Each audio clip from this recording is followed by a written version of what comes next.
मध्य प्रदेश के मंदसौर से ये बड़ी खबर सामने आई है, जहां पर कर्फ्यू लगा दिया गया है।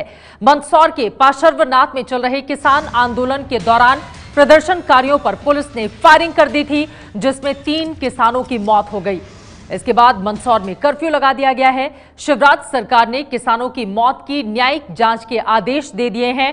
हालांकि सरकार के प्रवक्ता की ओर से जो बयान सामने आया है, उसमें यह कहा गया है कि ये मौत यानी कि किसानों की जो जान गई है वो पुलिस फायरिंग में नहीं गई है। फिलहाल पूरे मामले की न्यायिक जांच के आदेश दे दिए गए हैं, लेकिन 1 जून से किसानों का ये आंदोलन मध्य प्रदेश के मंदसौर में जारी था। जाहिर तौर पर हालात इतने बिगड़े तो इसके लिए सीधे सीधे सरकार और प्रशासन जिम्मेदार है, क्योंकि कहीं ना कहीं इस मामले को हल्के में लेने की भूल सरकार की ओर से की गई और इसी वजह से किसानों का यह प्रदर्शन लगातार उग्र होता चला गया, जिसके बाद आज हालात को काबू में करने के लिए पुलिस ने फायरिंग की।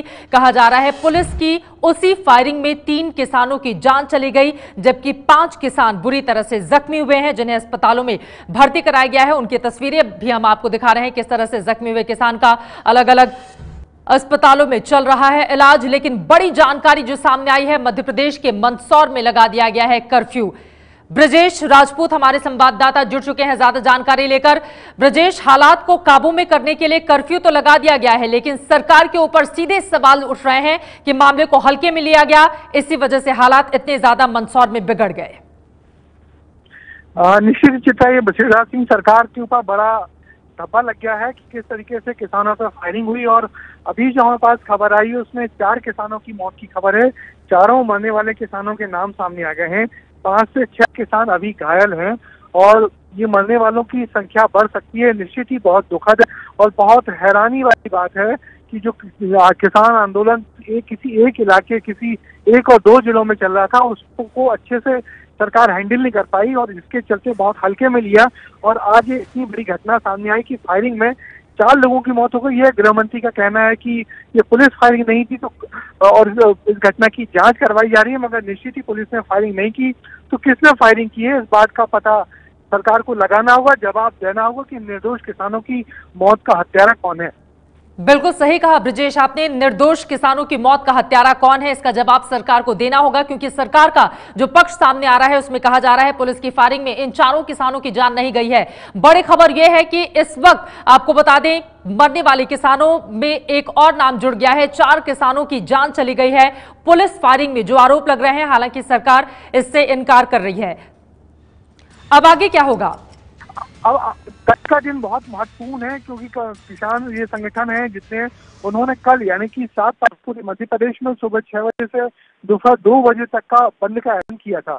और अब जिस तरीके से घटना हो गई है, पुलिस फायरिंग हो गई है, तो ऐसा लग रहा है कि जो आंदोलन सिर्फ एक इलाके में सिमट के रह गया था, अब तो पूरे मध्य प्रदेश में गरमाएगा, क्योंकि 4 किसानों की मौत ने प्रदेश के सारे किसानों को हिला कर रख दिया है और बता दिया कि सरकार किस तरीके से उनको उनके बारे में सोचती है, उनके आंदोलन को किस बुरे तरीके से हैंडल कर रही है। एक तरफ तो मुख्यमंत्री कहते हैं किसानों की सारी मांगें मान ली गई हैं और उनको राह दे दी गई है, मगर दूसरी तरफ उन्हीं के पुलिस या जो गृह मंत्री कहते हैं कि कुछ और लोगों ने फायरिंग की है, तो वो आखिर वो कौन लोग हैं जिन्होंने गोली चलाई है। शिवराज के राज में किसानों के 4 मौतों की हत्या निश्चित ही उनके सिर पे उनके सरकार पे एक बहुत बड़ा धब्बा है, जिससे निपटना सरकार के लिए मुश्किल होगी। कल बंद का दिन है और इस बंद से कैसे निपटती है सरकार के सामने बहुत बड़ी चुनौती है। शिवराज सरकार की ओर से यह भी बयान दिया गया है कि कांग्रेस पार्टी इसके पीछे है। ब्रजेश, निश्चित ही सरकार का कहना है कि जो आंदोलन जो चलाया जा रहा है उसके पीछे किसानों के पीछे कांग्रेस है। उधर कांग्रेस का कहना है कि किसानों की मांगों को हम समर्थन कर रहे हैं, मगर जिस तरीके से तोड़ फोड़ और उपद्रव की घटना हो रही है उसमें कांग्रेस शामिल नहीं है।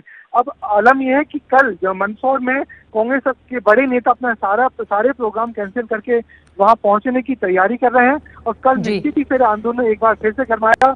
और जो बड़ी बात यही थी कि सरकार ने जिस संगठन से बात किया के दावा किया था कि किसानों ने अपना आंदोलन वापस ले लिया, वो भारतीय किसान संघ यानी कि आरएसएस का एफिलिएटेड संगठन था।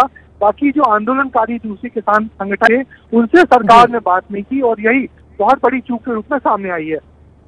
शुक्रिया ब्रजेश राजपूत इस पूरी जानकारी के लिए। शिवराज सिंह चौहान सरकार के लिए बड़ी मुश्किलें पैदा कर दी हैं, क्योंकि 4 किसानों की मौत का ये मामला सामने आया है मध्य प्रदेश के मंदसौर से। फिलहाल मध्य प्रदेश के अलावा महाराष्ट्र में भी किसान लगातार आंदोलनरत हैं और अपने कर्ज माफी की मांग को लेकर लगातार वो प्रदर्शन कर रहे हैं। हमारी ये रिपोर्ट देखिए कि इन दोनों ही राज्यों में किसानों ने कैसे बढ़ा दी है सरकार की मुश्किलें।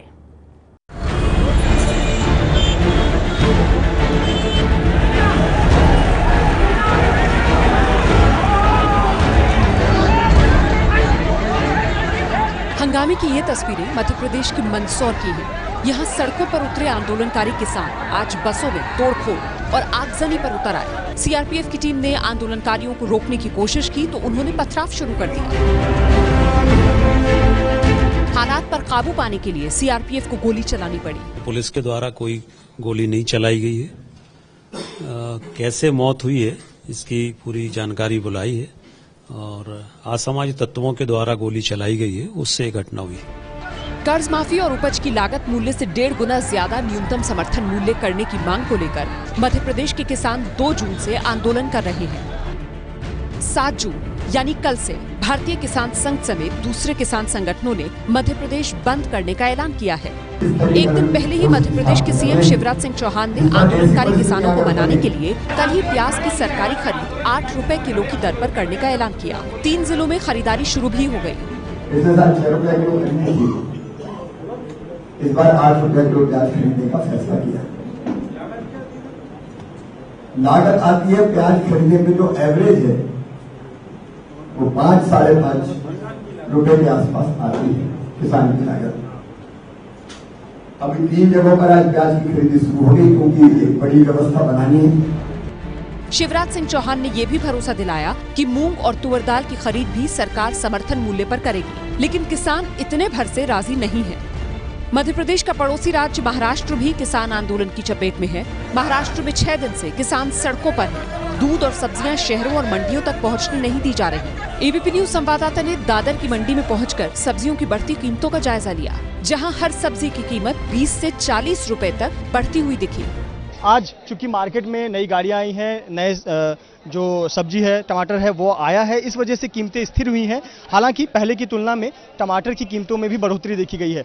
तो इस प्रकार से मुंबई में, चूंकि मुंबई को इस हड़ताल से बाहर रखा गया है, लेकिन यहाँ पर जो सब्जियां आती हैं वो एपीएमसी यानी नवी मुंबई के एपीएमसी मार्केट से आती हैं और निश्चित तौर पर चूंकि गाड़ियां नहीं आ रही हैं, सब्जियों की गाड़ियां नहीं आने से यहाँ पर सब्जियों की कीमतों में बहुत ज़्यादा फर्क पड़ा है। आम लोग जो सब्जी खरीदने आते हैं उनकी बजट पर काफ़ी ज़्यादा फर्क पड़ा है। लोग उम्मीद जता रहे हैं कि जल्द से जल्द जब यह स्ट्राइक खत्म होगी उसके बाद 1-2 दिनों में स्थिति सामान्य होगी।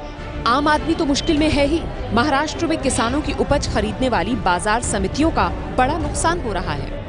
एक अनुमान के मुताबिक एशिया की सबसे बड़ी प्याज मंडी लासलगांव समेत नासिक जिले की 17 बाजार समितियों को पिछले 6 दिन में 100 करोड़ का नुकसान हो चुका है। महाराष्ट्र सरकार को अल्टीमेटम देते हुए किसानों ने 8 जून से आंदोलन और उग्र करने की चेतावनी दी है। तो एक तरफ महाराष्ट्र, दूसरी तरफ मंदसौर मध्य प्रदेश का, और मध्य प्रदेश के इंदौर में भी किसानों का हंगामा देखने को मिला। आज सुबह जब किसानों को राम मंडी में जाने से रोका गया तो किसान पैदल मार्च कर कलेक्टर ऑफिस की ओर बढ़ने लगे और फिर कलेक्टर चौराहे पर ही धरना दे दिया। इस दौरान किसान काफी आक्रोशित दिखे। उनका कहना था कि 10 जून तक अपनी हड़ताल वो जारी रखेंगे। किसानों और पुलिस के बीच जमकर झड़प भी हुई।